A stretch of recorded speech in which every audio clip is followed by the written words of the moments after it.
الحمد للہ وکفا وسلام علی عبادہ الذین اصطفیٰ اما بعد فاعوذ باللہ من الشیطان الرجیم بسم اللہ الرحمن الرحیم۔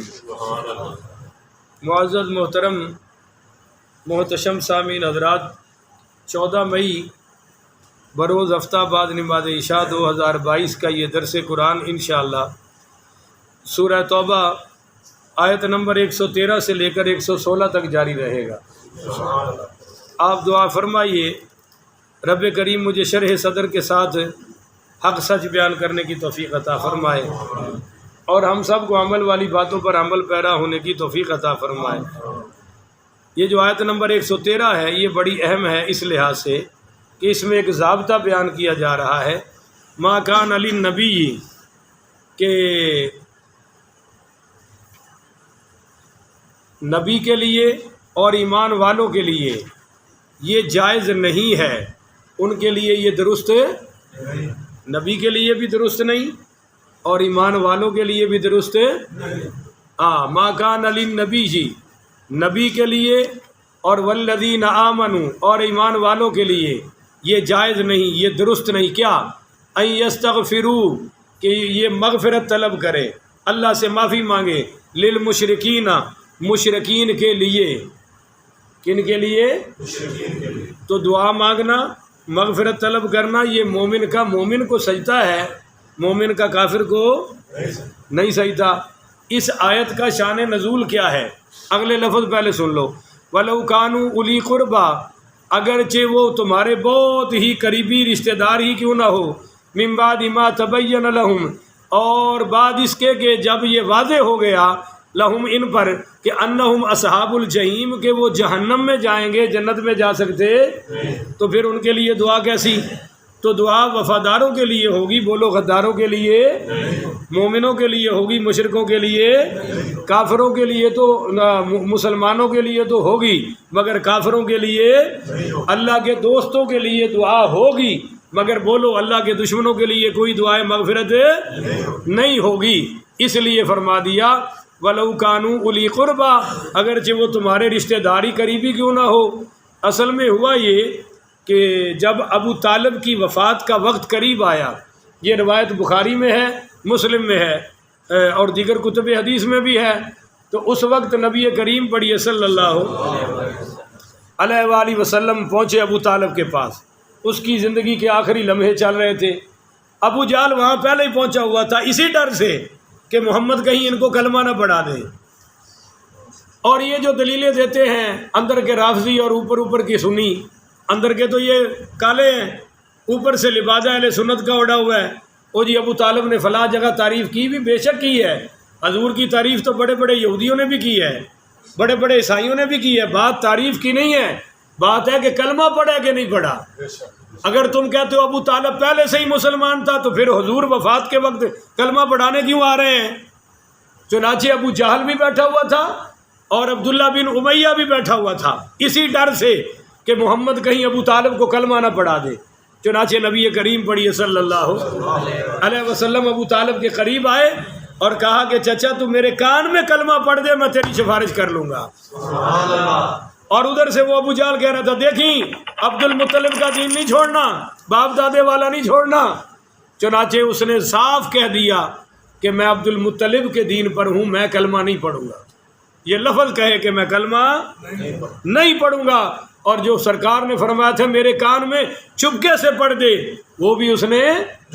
چنانچہ حضرت عباس رضی اللہ تعالی، پڑھو نا، رضی اللہ تعالی انہوں نے یہ سوال کیا کہ یا رسول اللہ انہوں نے زندگی بھر آپ کا دفاع کیا، ساتھ دیا، تو کوئی آپ کا فائدہ بھی ان کو ہوا کہ نہیں ہوا؟ تو آپ صلی اللہ علیہ وآلہ وسلم نے فرمایا وہ جو میرا ساتھ دیتا رہا نا، دفاع کرتا رہے، اس کی وجہ سے اس کو جہنم کی جوتیاں پہنائی جائیں گی، جس کی وجہ سے اس کا دماغ یوں کھولے گا جیسے ہڈیاں کھولتی ہے، اور فرمایا یہ جہنم کا سب سے ہلکا عذاب ہے۔ بولو یہ جہنم کا سب سے ہلکا عذاب ہے، وہ جو میرا ساتھ دیتا رہا نا اس وجہ سے صرف یہ ہلکا عذاب ہوگا، وگرنہ اور کوئی اس کو فائدہ، اور یہ بھی بہت بڑا فائدہ ہے کہ اس کو جہنم کا سب سے ہلکا عذاب ہوگا۔ تو بعض نے تو کہا کہ یہ آیت اس پر نازل ہوئی ہے. اب بعض روایتیں ضعیف ہیں. بولو کیا ہیں؟ سارے ساتھی بولو ضعیف ہیں، کمزور ہیں. وہ کس وجہ سے؟ سند کے لحاظ سے. وہ کیا کہ جی نبی کریم صلی اللہ علیہ وسلم اپنی والدہ طیبہ کی قبر پہ گئے اور دعا مانگی تو بعد میں رونے لگ پڑے، صحابہ بھی رونے لگ پڑے. پوچھا بھی کیا ہوا؟ تو حضور نے فرمایا کہ میں نے کہا تھا یا اللہ میری ماں کو بخش دے، اللہ نے فرمایا نہیں بخشوں گا. تو قاضی ثناء اللہ پانی پتی رحمۃ اللہ علیہ نے فرمایا یہ ساری روایتیں غلط ہیں. حقیقت یہ ہے کہ حضرت عبداللہ حضور کے والد اور سیدہ آمنہ یہ پہلے عقیدہ توحید پر دنیا سے رخصت ہوئی ہے، اور پھر ان کو زندہ کر کے میرے نبی نے دوبارہ کلمہ بھی پڑھایا ہے. کہو نا سبحان اللہ. تو خیر یہ اس لیے ہوا. اور بعض آپ کو پتہ ہے کہ صحابہ مسلمان ہوئے ہیں تو ان کے رشتہ دار کافر تھے تو وہ دعائیں مانگا کرتے تھے، تو منع کر دیا گیا کہ نبی کے لیے بھی یہ درست نہیں، اور بولو مومنوں کے لیے بھی یہ درست نہیں کہ ایستغفروا للمشرکین، کہ مغفرت طلب کرے مشرکین کے لیے، ولو کانوا اولی قربا، اگرچہ وہ قریبی رشتہ دار ہی ہوں، من بعد جب کہ واضح ہو، من بعد ما تبین، جب کہ من بعد ما تبین لہم، جب کہ واضح ہو گیا ان پر کہ انہم اصحاب الجحیم، وہ کہاں جائیں گے؟ دوزخ میں. بولیے وہ کہاں جائیں گے؟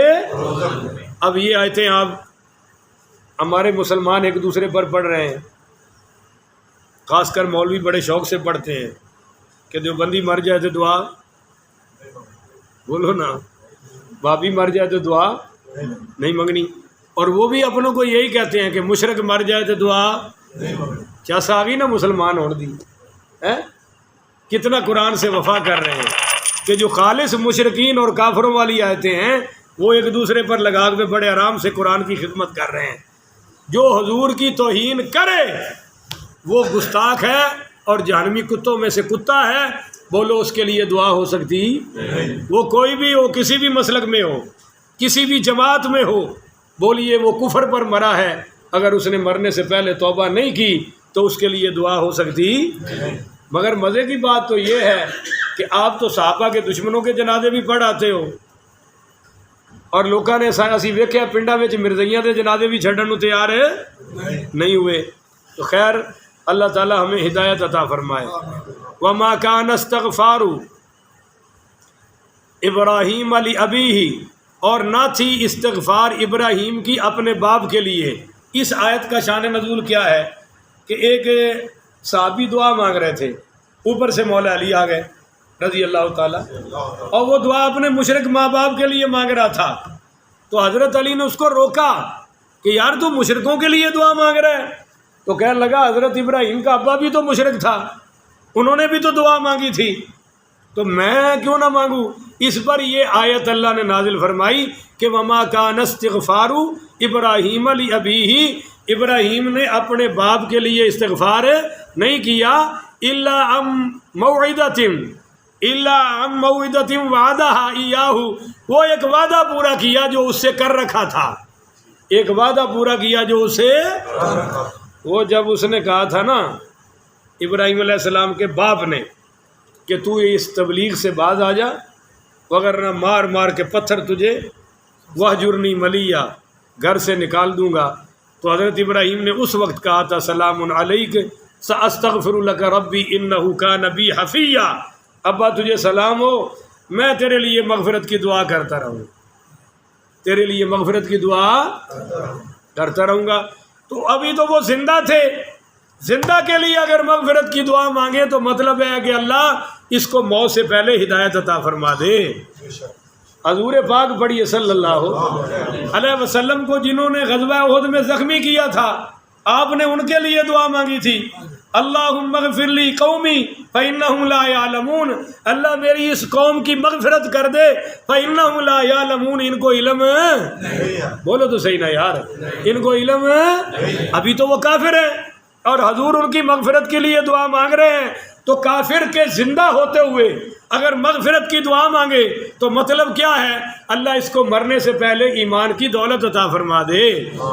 پر اگر وہ کفر پر مر جائے تو پھر بولیے دعا.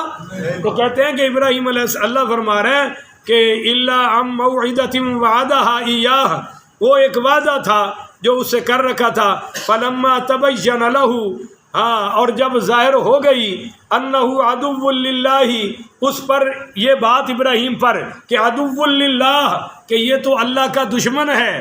ابراہیم کا باپ کون ہے؟ اللہ کا اصل باپ نہیں، اصل باپ کا نام تھا تارخ، وہ تو مومن تھا. یہ چچا کو باپ کہا گیا ہے. بولیے کس کو؟ جس کا نام آزر ہے، اور یہ کافر تھا. اس کو جب اللہ کہتا فلما تبین له انہ عدو للہ، جب ان پر واضح ہو گیا کہ یہ اللہ کا دشمن ہے، تبرأ منہ، تو پھر وہ اس سے بیزار ہو گئے اور انہوں نے دعا کرنی چھوڑ دی. ہاں، ایک حدیث آ رہی ہے بخاری شریف میں، وہ کیا ہے کہ ابراہیم علیہ السلام اٹھیں گے اور یہ ان کا باپ بھی اٹھے گا. آزر، تعارف کی بات نہیں کر رہا، آزر، اس کو فرشتے پکڑ رہے ہوں گے جہنم میں لے جانے کے لیے. تو ابراہیم علیہ السلام کہیں گے یا اللہ تو نے کہا تھا کہ تو مجھے رسوا نہیں کرے گا، تو اس سے بڑی میری کیا رسوائی ہے کہ یہ میرا باپ ہے، اس نے مجھے پالا ہے اور یہ جہنم میں جا رہا ہے. تو اس وقت اللہ تعالیٰ فرمائے گے ابراہیم ذرا نیچے دیکھو نا. نیچے دیکھیں گے تو اس کی شکل بجو والی بن جائے گی، وہ جو آزر ہوگا، اور فرشتے اس کو پکڑ کے جہنم میں پھینک دیں گے. اور ایک روایت میں آتا ہے کہ اللہ تعالیٰ حضرت ابراہیم کے دل سے بھی نکال دے گا، بات ہی نکال دے گا کہ یہ میرا کچھ لگتا تھا. تو بہرحال جو کفر پر مر جائے، بولیے اس کے لیے دعائے مغفرت جائز ہے. اللہ کہہ رہا ہے ان ابراہیم، بے شک ابراہیم جو تھے نا، لأواہ حلیم، لأواہ حلیم، وہ بڑے ہی نرم دل تھے. سبحان اللہ. اواہ کہتے ہیں آہ رکھنے والے کو، دل نرم رکھنے والے کو، آنسو بہانے والے کو، اللہ سے معافیاں مانگنے والے کو. بڑے ہی نرم دل کہو سبحان اللہ. سبحان اللہ. اتنے نرم دل کہ کسی نے کہا سبحان اللہ تو اس کو کہا پھر کہہ دو سبحان اللہ. سبحان اللہ. اس نے کہا کہہ دیا، پھر کہا پھر کہو. اس نے کہا جی اب میں کیوں کہوں؟ فرمایا یہ 400 بکریاں تیری. سبحان اللہ. کہو نا سبحان اللہ. سبحان اللہ. سانو ایک کوئی نہیں دینا ہونا، 400 دے چڑی ہے. سبحان اللہ. فرمایا جا یہ 400 لے جاؤ. اور 400 بکریاں دے کر پھر کہا پڑھو سبحان اللہ. سبحان اللہ. کہنے لگا اب کیوں پڑھوں؟ فرمایا چھیڑو نہیں چاہیے، ہائے ہائے ہائے، بکریاں چرانا ملازم نہیں چاہیے. تو سبحان اللہ کہہ، میں تیریاں بکریاں بھی چراواں گا. سبحان اللہ. اینا ہے سانو اللہ دے ذکر نال پیار. اچھا جی، اب ایک مسئلہ اور آ گیا، وہ یہ تھا کہ زمانہ جاہلیت میں کچھ لوگوں سے غلطیاں ہو گئیں تو صحابہ پریشان ہو گیا کہ اب کیا بنے گا. مثلا شراب حرام ہونے سے پہلے شراب پیتے رہے، اور بیت اللہ کی منہ کرنے سے پہلے بیت المقدس کی طرف منہ کر کے نماز پڑھتے رہے، تو کیا ہوگا؟ اس کے جواب میں یہ آیت آئی، یا جنہوں نے اپنے کافر ماں باپ کے لیے دعائیں مانگی ہیں اب ان کا کیا بنے گا؟ تو آیت آئی وما کان اللہ، اور نہیں ہے اللہ تعالیٰ کا یہ دستور کہ لیضل قوما بعد اذ ہداہم، کہ اللہ تعالیٰ کا یہ دستور نہیں ہے کہ گمراہ کرے کسی قوم کو ہدایت دینے کے بعد. بولیے ہدایت دینے کے حتی یبین لہم، یہاں تک کہ مسئلہ پورا بیان نہ کر دے. بولو یہاں تک کہ مسئلہ پورا بیان ہے. تو کیا خیال ہے اے جنہوں علم کوئی نہیں ہے تو پھر چھٹے پھٹے کہ اللہ دے ادو گمراہ کردہ ہے نا جدوں کہ مسئلہ بیان کرن تو بعد. پہلے گمراہ کردہ، پہلے تو مسئلہ دستا ہے، مسئلے تو بعد جڑا گمراہ ہویا ہو گیا. تو پھر تے چھٹے ڈکے نہیں بھائی، انہوں ڈبل سزا ہونی ہے کہ تسی علم سکھیا کیوں نہیں. 5 وقت دے نمازی جو سلام پھیر کے دوڑا لاندے نے کہ یار پہلے سنتا پڑھ لئیے. کروڑ سنتا نالو یہ درس قرآن آلا ہے. آکھو ہلکی جی ڈر کے آکھ دیو سبحان اللہ. میں نے پتا ہے کہ سال میں تواڈے دل چ گل نہیں واڑ سکیا، سال ہو گیا پورا میں تواڈے اندر یہ گل فٹ نہیں کر سکیا، کیونکہ ہدایت میرے اللہ کو ہے. ساری رات ایک لت عبادت کرنا اور قرآن دی ایک آیت سمجھنا، اللہ دی قسم یہ آیت آلہ ہے. اور پوچھو میں قرآن تے ہاتھ رکھ کے کہہ رہے ہیں حج نالوں بھی آلہ ہے. سبحان اللہ. اے عمل عمرے نالوں بھی آلہ ہے. سبحان اللہ. پر قوم نو لالچ ہی نہیں کہ اسی علم سکھیے، شوق ہی نہیں، ذوق ہی نہیں. باہروں کسی آنا نہیں، اور نمازیاں دی یہ اوقات سلام پھیر کے نس گئے۔ انا للہ و انا الیہ راجعون۔ تو بھائی اللہ تعالیٰ نے قرآن بھیجتا ہے، ہوں بہانا چلنا سکھو، آ کے علماء کو پوچھو، پوچھنا تو کی ہے، جڑے بیچارے دھکے نال دس رہے نے انہاں دی بھی سنن نو کوئی تیار ہے؟ قالوا لو كنا نسمع او نعقل ما كنا في اصحاب السعير۔ یہ قیامت والے دن کہن گے ہائے اسی سن لیندے، نسمع کاش اسی سن لیندے، او نعقل اور عقل استعمال کر دے تے ما كنا في اصحاب السعير، اج جہنم وچ نہ جاندے۔ تو اے بڑے اوکھے پینڈے نے جناب۔ اللہ تعالیٰ سانو سمجھن دی توفیق عطا فرمائے۔ فرمایا اللہ تعالیٰ کا یہ دستور نہیں ہے کہ گمراہ کرے کسی قوم کو ہدایت دینے کے بعد یہاں تک کہ بیان کر لے ان کے لیے وہ چیز جن سے انہیں بچنا چاہیے۔ بولو جن سے انہیں اللہ نے پیغمبر نہیں بھیجا تو بولو عذاب بھی نہیں آیا۔ بھائی بولو سارے بولو تو صحیح نا۔ اگر اللہ نے کسی قوم کی طرف پیغمبر نہیں بھیجا تو بولو سارے عذاب بھی نہیں آیا۔ اگر قرآن اور کتاب نہیں آئی تو عذاب بھی نہیں آیا۔ پہلے اللہ نے نبی بھیجا ہے، انہوں نے نہیں مانا، اللہ نے کہا اب بھیجو عذاب، اب پکڑو ان کو، پکڑا گیا ہے۔ ان اللہ بکل شیء علیم، اللہ سب کچھ جاننے والا ہے۔ سبحان اللہ۔ ان اللہ بے شک اللہ لہو ملک السماوات والارض، اللہ تعالیٰ کے لیے ہے ساری بادشاہیاں، زمین کی بھی اور ملک بھی اس کے ہیں، ملکوت بھی اس کے ہیں۔ اصل میں یہی مسئلہ ہوتا ہے، دین پر عمل کرتے ہوئے بندہ یہی سوچتا ہو اے میرا اے چھٹ جانا ہے، او چھٹ جانا ہے، اے دکان رہ جانی ہے، دو دو ٹکے دیاں دکانڑیاں پیچھے لوکی نماز چھڑ کے بیٹھے نے، دین دے نیڑے نہیں جا رہا ہے۔ اللہ کہتا ہے سارا کچھ میرا ہے، جے تو میرا بن گیا تو میں بھوکا مار دیاں گا۔ کہو نا سبحان اللہ، بن تے صحیح میرا، من کان اللہ وکان اللہ لہ، تو میرا ہو جا میں تیرا ہو جائے گا، تو سب کچھ پھر میرا ہے وہ بھی تیرا ہو جائے گا۔ پر یہ سودے کرتا کوئی نہیں پیا، کوئی یحیی و یمیت، میں ہی زندہ کرتا ہوں اور میں ہی، ہاں کوئی چیز تمہیں مار بھی نہیں سکتی۔ وما لکم من دون اللہ، اور نہیں ہے تمہارے لیے اللہ کے سوا من ولی جن کوئی حامی ولا نصیر، اور کوئی مددگار بھی۔ ہاں جی یاد رکھو کہ بذات خود بذات مددگار صرف اللہ ہے۔ بولو بھائی بذات مددگار کون ہے؟ سارے نہیں بول رہے نا آپ، کتنے پھنسیا بیٹھا ہے۔ بذات مددگار کون ہے جی؟ گج کے بولو کون ہے؟ بذات حقیقی مشکل کشا، حقیقی حاجت روا وہ صرف اللہ ہے۔ سبحان اللہ۔ اللہ کے سوا حقیقی مشکل کشا، کوئی نہیں ہے۔ حقیقی مددگار، اور اللہ کے سوا بذات مددگار بھی کوئی نہیں ہے۔ باقی جو جس کی مدد کرے گا وہ اللہ کی عطا سے کرے گا۔ سبحان اللہ۔ بذات خود اپنی ذات میں اگر کوئی مددگار ہے تو وہ صرف اللہ ہے۔ اپنی ذات میں اللہ کے سوا کوئی کسی کو ایک تنکے کا بھی مالک سمجھے تو یہ کافر ہو کے مرے گا۔ ہر چیز کا مالک صرف اللہ ہے، باقی جس کو جو ملا ہے وہ رب کی عطا سے ہے۔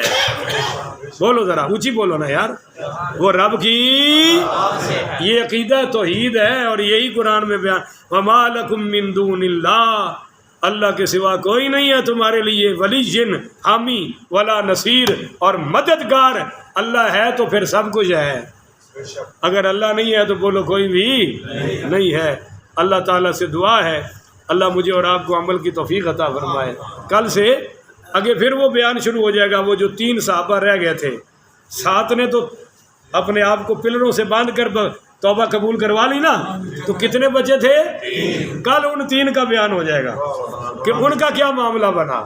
اللہ تعالیٰ عمل کی توفیق عطا فرمائے۔ آخر ودعوانا ان الحمدللہ رب العالمین۔